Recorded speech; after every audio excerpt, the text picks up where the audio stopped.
First story. My uncle used to cremate dead bodies. It was a family tradition, a somber duty passed down through generations. One day, he asked me to accompany him to the cremation ground. I went along, enticed by the promise of a funeral feast. The first time I saw a body being prepared for cremation, I felt a strange mix of fear and fascination. The flames danced and roared, consuming the lifeless form, and the air was thick with the scent of burning flesh and sandalwood. One day, while walking on the street, I saw an old woman lying down.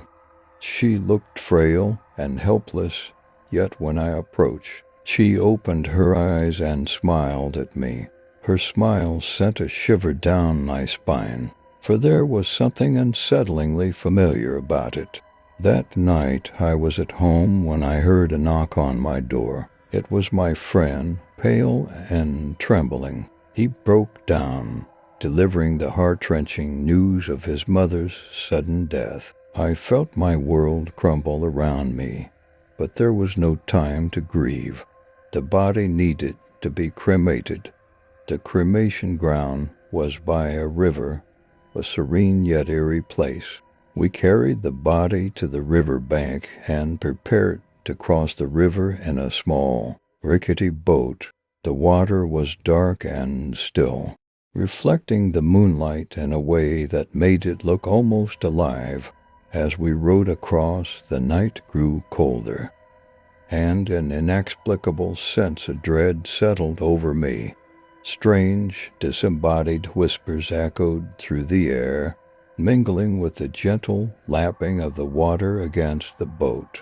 It felt as though the river itself was alive, watching us with unseen eyes. Reaching the other side, we laid the body on the pyre and lit the fire.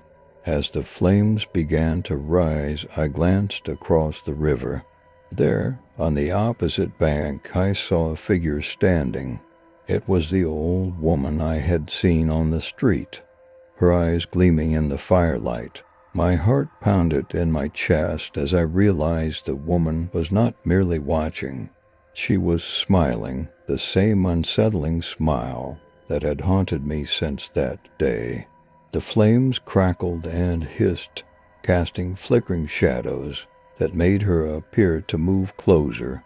Even though she remained on the far bank, I felt a cold sweat break out on my skin, and my breath came in short, panicked gasps. The woman began to laugh, a low, chilling sound that seemed to come from all around me. I couldn't tear my eyes away from her, even as the body on the pyre was consumed by the flames. Just when I thought I couldn't bear it any longer, the laughter stopped. The woman was gone, leaving only the lingering echo of her eerie mirth. The night was silent once more, save for the crackling of the fire and the distant hoot of an owl.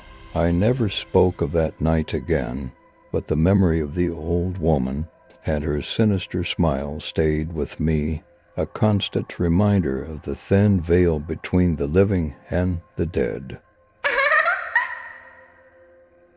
Second story. I regularly donate blood. It's something I take pride in, knowing that my blood can save lives. One night, as I was lying in bed, my phone rang. It was an emergency call from the blood bank. They needed my blood urgently.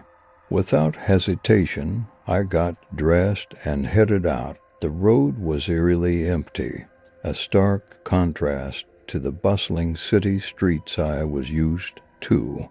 As I walked down the deserted avenue, I spotted a taxi idling by the curb. Relieved, I flagged it down and got in. The driver, an older man with a weary face, nodded silently as I gave him the address of the hospital. After arriving at the hospital, for some reason the driver was still with me. I asked him, "Are you coming along?" He replied, "I have some work here," As we walked together down the corridor, he suddenly said to me, "There's an undertaker who needs help with a body." It won't take long before I could protest. He had pulled over, and a gaunt figure in dark clothes approached the taxi. It was an undertaker, and he urgently asked for my help to place a body in the morgue. Hesitantly, I agreed. We carried the heavy, shrouded body into the dimly lit morgue. The air was cold and thick with the scent of antiseptics and decay. The undertaker thanked me and abruptly left, leaving me alone in the room. As I turned to leave, my eyes inadvertently fell on the face of the corpse. It was pale, with hollow eyes that seemed to stare directly at me. A chill ran down my spine, and an overwhelming sense of dread filled me. Panic-stricken, I ran out of the morgue and back to the street.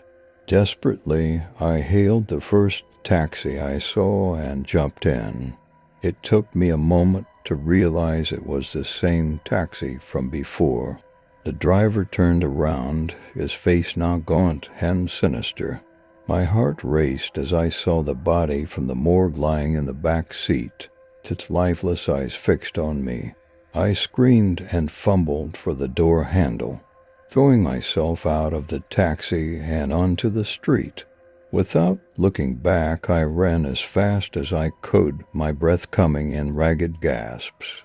The empty streets seemed endless, and the sound of my pounding heart drowned out everything else. Finally, I stumbled upon a busy road, and the sight of people and traffic brought a fleeting sense of safety. I glanced back, but the taxi and its macabre passenger were nowhere to be seen. Trembling, I made my way to the hospital, vowing never to speak of the night's events. The blood donation went smoothly, but I couldn't shake the image of the corpse's haunting gaze. To this day, I still donate blood, but I never take a taxi at night. Third story. I heard this story from my uncle, and it took place in his youth in a forest-side village in England. The tale he told was chilling, filled with events that seemed too surreal to believe, yet his eyes spoke of their truth. One summer evening, a snake charmer visited our village. He was an enigmatic figure with an aura of mystery that captivated everyone, especially me. I was a young man then, eager for adventure and new experiences. The charmer asked me to help him release his snakes back into the wild, eager for adventure. I agreed. As I released the snakes into the dense forest, an uneasy feeling crept over me. It started as a faint rustling, then grew into a sensation of being surrounded. I felt snakes slithering around me, though I saw none. The terror was overwhelming, and I rushed back to the village, pale and trembling. I tried to explain to everyone what I had felt, but no one believed me. They laughed it off as the overactive imagination of a young man. The disbelief of my peers only deepened my fear and confusion. Days later, during a festival, I got separated from my friends. The festivities were loud and chaotic, and in the midst of the celebration, I found myself alone. Panic set in as I wandered through the unfamiliar paths of the village, calling out for my friends but receiving no reply. Desperately, I asked several villagers if they had seen my friends. Each person pointed me in a different direction, adding to my disorientation. The night grew darker, and the forest loomed ominously nearby. In my frantic search, I stumbled near the edge of a hidden pit. As I lost my footing, a stranger appeared out of nowhere and pulled me back to safety. The man had a stern, knowing look in his eyes and seemed almost otherworldly. Catching my breath, I thanked the stranger, who revealed a shocking truth. The man told me that the snake charmer had cast black magic on me as punishment for helping release the snakes. The illusion of snakes, the fear, the separation from my friends, it was all part of the curse. Determined to break free from this nightmare, I sought out the snake charmer. I found him at the edge of the village, his eyes gleaming with a sinister satisfaction. With a mixture of fear and defiance, I apologized to the charmer, begging for release from the torment. The snake charmer studied me for a long moment before nodding slowly. He muttered a few unintelligible words, and then, just as suddenly as it began, the sensation of snakes and the overwhelming fear lifted. I returned to the village, my ordeal over, but not forgotten. I was freed from the black magic, but the memory of that night lingered, a haunting reminder of the thin line between reality and the supernatural. Story 4. I finally landed a job after months of searching, a stroke of luck that seemed too good to be true. With my new position secured, the next task was finding a place to live. That's when I stumbled upon an old apartment listing that seemed perfect, despite its eerie reputation. The apartment was nestled in a quiet neighborhood, its exterior seemingly ordinary, but with an unsettling air about it. The realtor hesitated briefly when I inquired about its history, mentioning vague rumors of paranormal activity. Undeterred, I decided to view it anyway, my curiosity piqued by the challenge of living somewhere others feared. Upon stepping inside, I felt an inexplicable chill despite the warmth of the day. Dark shadows seemed to flicker at the edges of my vision, and a faint sense of unease settled over me. Ignoring my apprehension, I signed the lease, determined to prove the superstitions wrong. The first few nights were uneventful, and I began to relax into my new routine.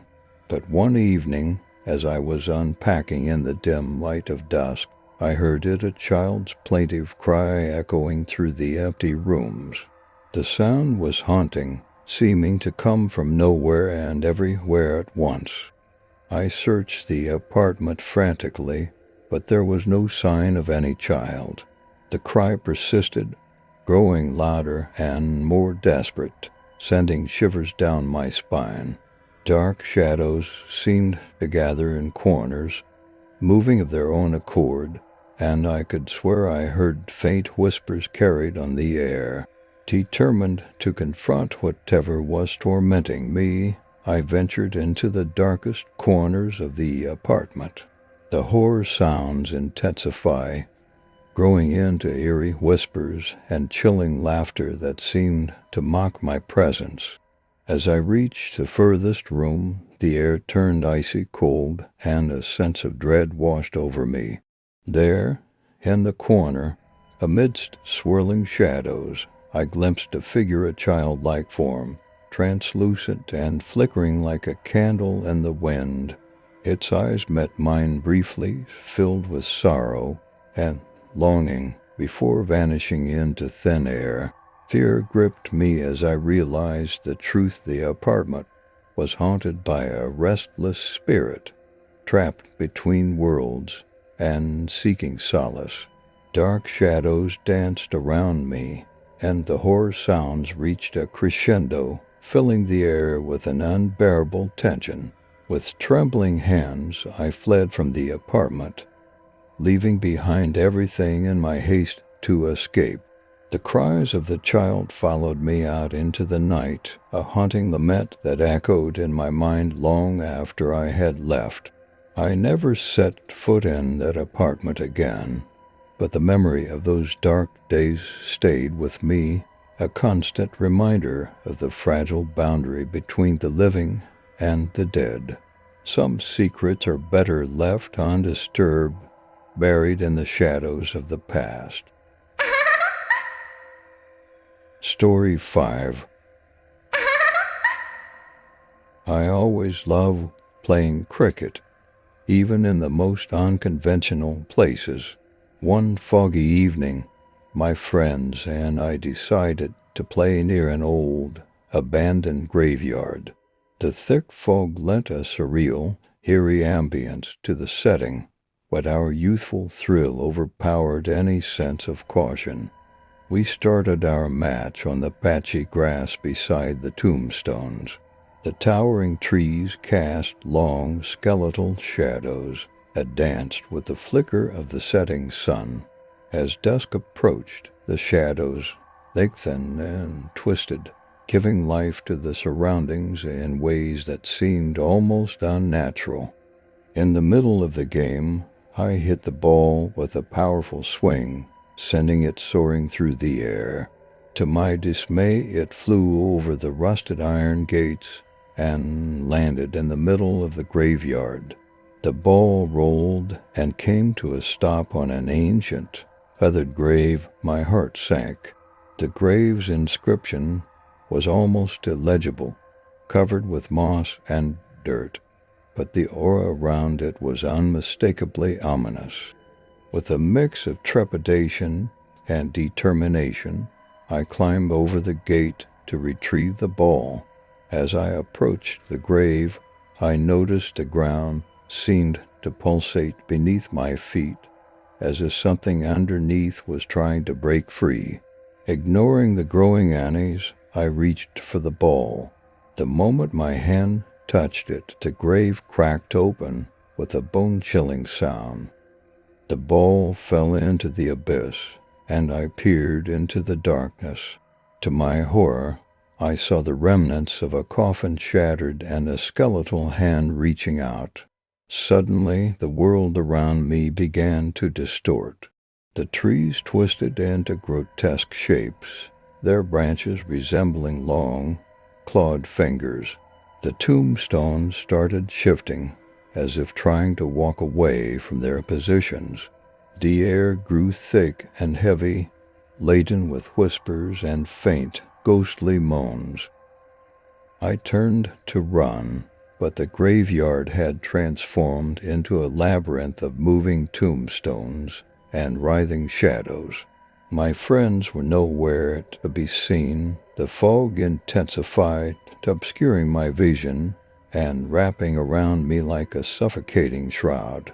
I stumbled, and as I fell, I noticed figures emerging from the mist, spectral forms with hollow eyes and gaping mouths, silently screaming in torment. Out of the corner of my eye, I saw a black dog with glowing red eyes, its fur matted and dirty. It stood at the edge of the fog, watching me intently. I felt its gaze pierce through me, filling me with a primal fear. Suddenly, it let out a low growl, and the ground beneath me started to move. A gigantic snake slithered out from the crack in the grave, its scales glistening in the dim light, and its eyes burning with an unholy fire. Paralyzed with fear, I watched as the snake coiled around the dog, merging into a nightmarish creature. The amalgamation of dog and snake slithered towards me, its growls echoing through the graveyard. I tried to scream, but no sound escaped my throat. The hallucinations intensified, blurring the line between reality and nightmare.